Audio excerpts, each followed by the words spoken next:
Okay, let's finish off this chapter. So,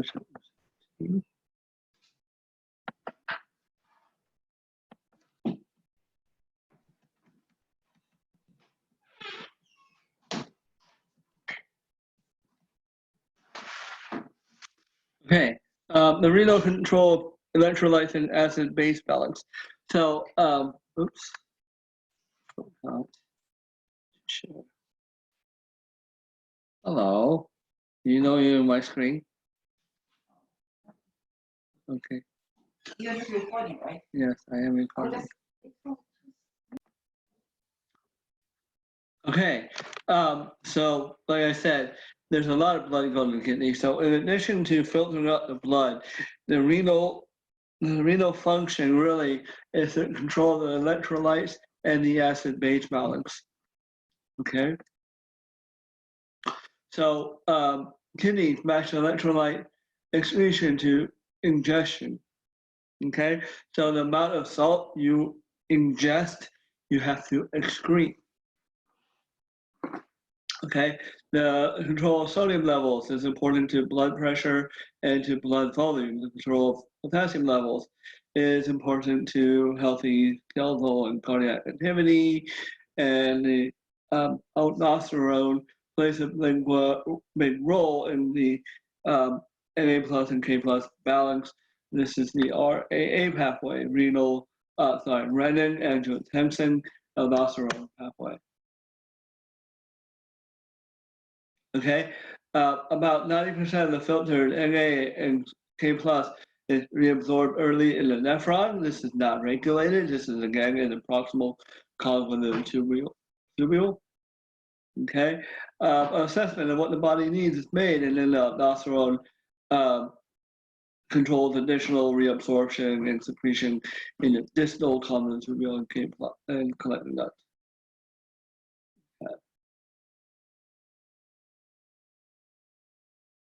Okay, potassium secretion. Increase in K plus triggers an increase in the number of K plus channels in the cortical collecting ducts. Okay, so we get rid of excess potassium this way. Okay, again, this is in the distal convoluted tubule. Okay, dependent response, an increase in blood K plus triggers the adrenal cortex to release aldosterone. Aldosterone increases secretion in the distal convoluted tubule collecting duct. Okay.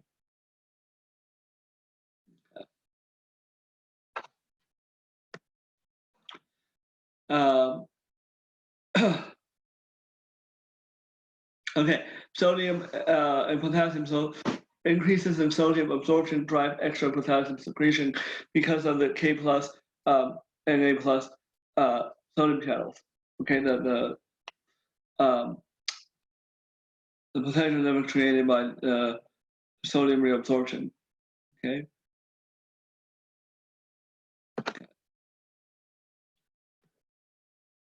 Okay.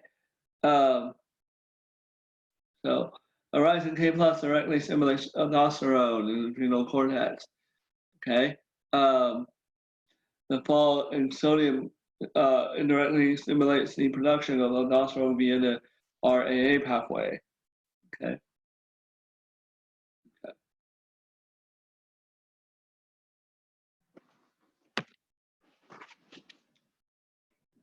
Okay, so here, this is where everything is controlled.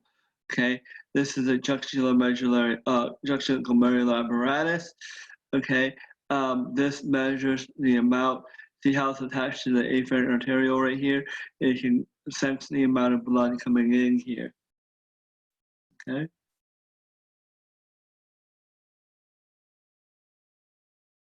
Okay.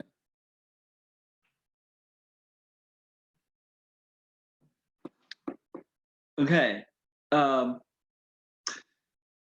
The increase in plasma Na plus results in fall of blood volume. That's change in blood volume is sensed by the juxtamedullary apparatus. The granular cells. One second.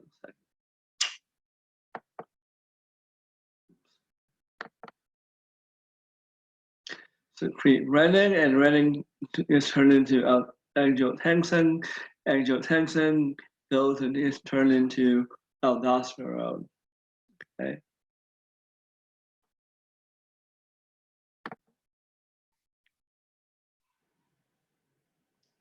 Okay. The regulation of renin secretion. Okay. Low salt levels result in lower blood volume, the emission of ADH, less water is reabsorbed and collected, not you end up peeing more out. Okay. Okay. Reduced blood volume is then detected as that secrete renin, and renin turns on the rest. Okay.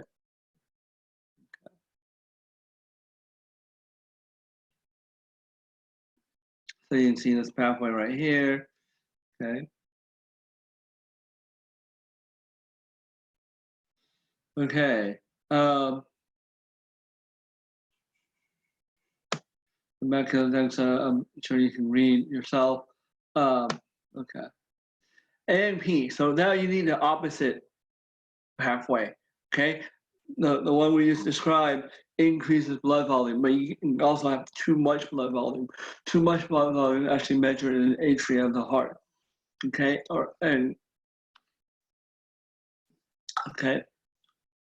So if there's too much blood volume, then the atria will fill, it will overfill a little bit. Okay, it will stretch. That causes the release, okay, of ANP, atrial natriuretic peptide. So the Greek term for sodium is natrium. Okay, so atrial natriuretic peptide, you pee out natrium. Okay, along with peeing out sodium or natrium, you pee out water. Okay. Okay. Okay. So ANP and PNP. Okay.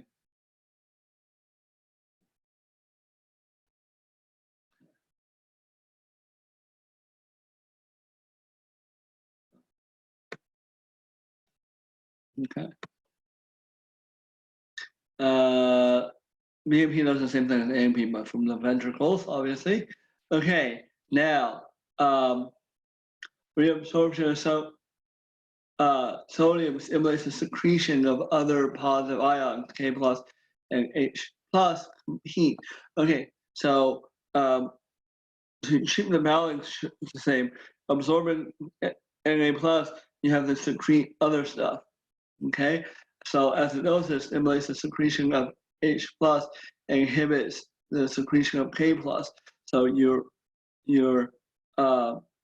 purposely pumping out hydrogen if you have too much acid, but that can actually lead to hyperkalemia. Okay, too much potassium. Okay, alkalosis is the opposite, right? So you can actually secrete too much K plus. Okay. Okay. Hyperkalemia. So if you have too much potassium, it stimulates the secretion of K plus, so you inhibit the secretion of H plus, which can lead to acidosis. Okay, all that is really, really straightforward. Okay. So again, these two have to, K plus and H plus have to equal the sodium. So if you secrete too much of one, you won't secrete enough of the other. Okay. All right. Kidneys also maintain blood pH by reabsorbing bicarbonate and secreting H plus. Okay. Urine is thus acidic. Okay. Urine has a pH of, and the pH of urine actually varies a lot between 4 and 7, depending on like how acidic, how much acid you need to get rid of. Okay.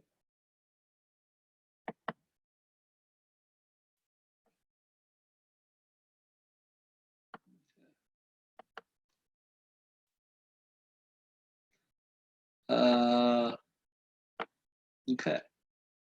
So bicarbonate cannot cross the intertubule membrane, so it must be converted to CO2 and H2O using carbonic anhydrase.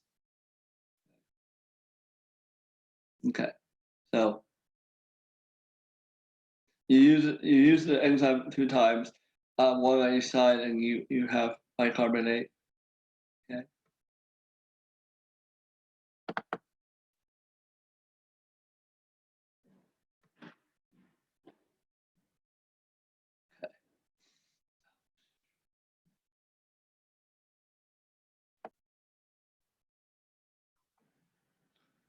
Okay.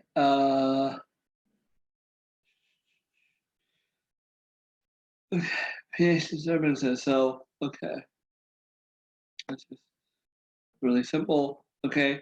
If there's too much space, there's less H+ available to transport bicarbonate, so less bicarbonate is reabsorbed. The extra bicarbonate then compensates, okay, for alkalosis, so there's more way to combat that. Okay. Okay. Um, so you get rid of extra bicarbonate, which is the acid. Okay. If it's acidosis, the proximal convolution can make extra bicarb. Okay, and then you you basically get extra bicarb enters the blood to compensate to neutralize the acid. Okay.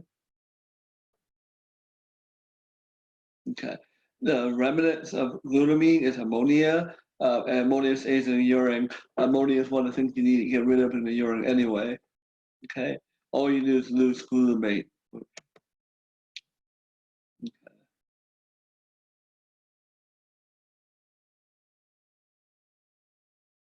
All right, so you can see this one here. Okay.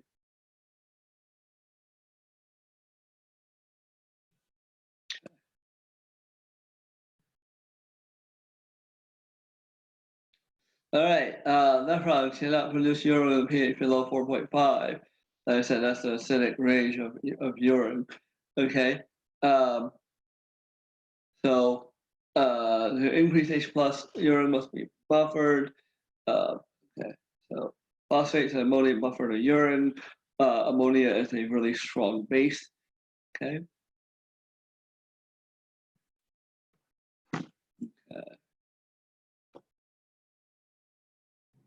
Okay, use of diuretics. So diuretics are things that make you pee. Okay, so decreasing blood volume and the interstitial fluid volume. Okay. Okay. Um, okay. Loop diuretics inhibit something in the loop of Henle. Okay.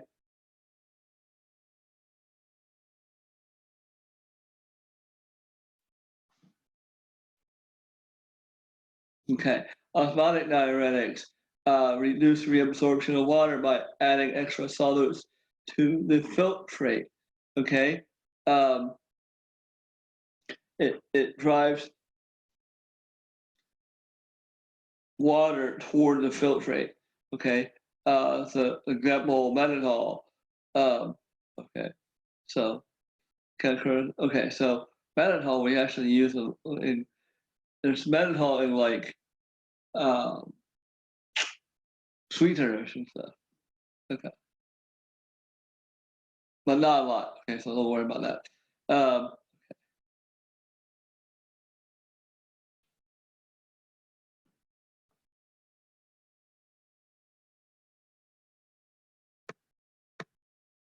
Okay.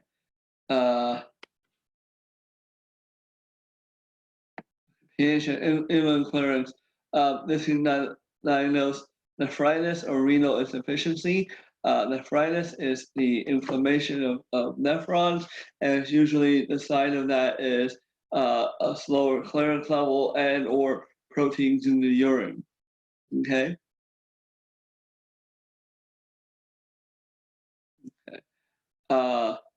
Nephritic syndrome is the overexpression of proteins and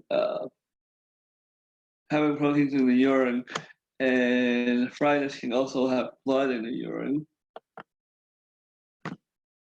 Okay. Okay. Acute renal failure. Okay. So atherosclerosis of the renal arteries, inflammation of renal tubules, too much NSAIDs. Okay. Okay. Renal insufficiency is any reduction in renal activity. Okay. And then obviously dialysis. You guys know what, I'm sure you guys know what dialysis is. Okay. All right. Thank you.